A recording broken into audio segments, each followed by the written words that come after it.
Imagine living in tents for a week, celebrating under the stars. The Feast of Tabernacles, or Sukkot, was God's command to Israel to remember how he provided for them in the wilderness.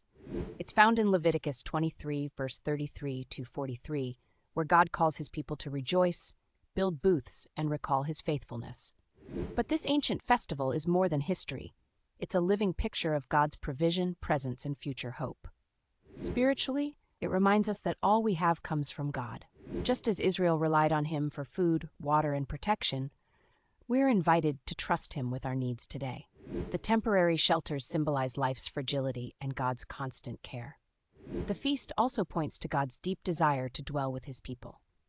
In John 1:14, we see Jesus tabernacling among us, God himself living with humanity. The festival's joy hints at a future hope, the promise that God will again dwell fully with his people. Revelation 21:3. Celebrating the Feast of Tabernacles today means embracing gratitude, recognizing God's presence in our daily lives, and living in joyful anticipation of his promises fulfilled.